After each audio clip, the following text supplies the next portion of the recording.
Education takes many forms, but two broad models dominate discussion today. Conventional, formal, institution-led education and self-directed, learner-led learning. Each has distinct assumptions, strengths, and limitations. Understanding how they differ and where they complement each other helps learners, educators, and policymakers choose or design approaches that best meet goals.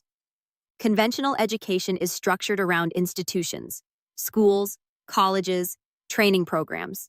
It relies on a standardized curriculum, scheduled classes, credentialing, and teacher-led instruction.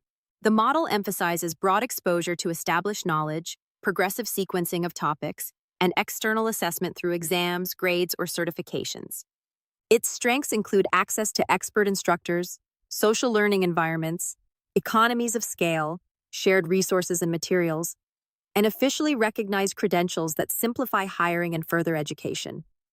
For many learners, the routine, accountability, and clear milestones offered by conventional systems make sustained progress feasible.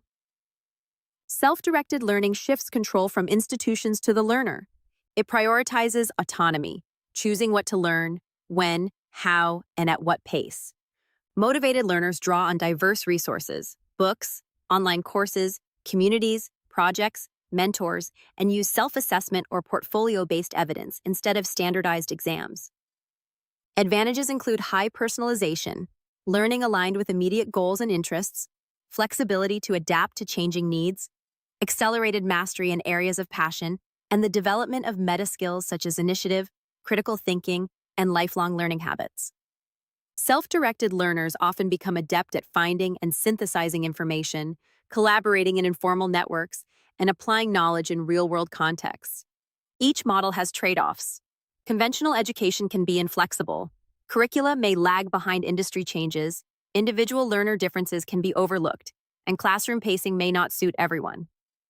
Institutional costs and bureaucratic constraints also limit rapid innovation. Conversely, self-directed learning poses challenges in scope, assessment, and consistency. Not all learners have the intrinsic motivation, time management, or metacognitive skills required to plan and sustain independent pathways. Without recognized credentials, employers or academic institutions may struggle to evaluate competencies, and learners may miss foundational breadth if they focus too narrowly.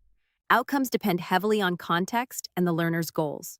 For foundational literacy, numeracy, and basic scientific literacy, conventional education efficiently delivers core competencies to large populations.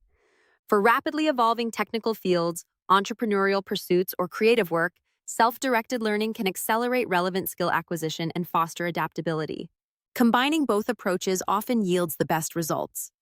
Structured programs can provide foundational knowledge, socialization, and credentials, while self-directed projects, internships, and electives enable deeper specialization and practical application. Assessment and quality assurance represent a major divergence. Conventional systems use standardized testing and accreditation to signal competence, which simplifies hiring and progression. Self-directed paths benefit from competency-based credentials, micro-credentials, portfolios, and project demonstrations, but these require broader employer acceptance and robust validation frameworks to be equally persuasive. Equity is another consideration. Conventional education can promote universal access when publicly funded, but disparities in quality persist. Self-directed learning offers low-cost, scalable resources, especially online, yet it privileges learners with time, prior knowledge, digital access, and support networks. Policy and program design must address these gaps to prevent widening inequality. Practically, learners can take a hybrid stance, use institutional programs to secure foundational knowledge and formal credentials, and complement them with self-directed projects, online courses, and communities to build specialization and practical experience. Educators can support this mix by embedding project-based learning, mentorship, flexible electives, and portfolio assessments within curricula. Employers can broaden hiring criteria to value demonstrable skills and learning agility over specific degrees alone. Ultimately, conventional education and self-directed learning are not mutually exclusive rivals, but complementary tools. The most resilient learners and systems combine the structure, socialization, and validation of institutions with the autonomy, relevance, and adaptability of self-directed learning to meet the demands of a changing world.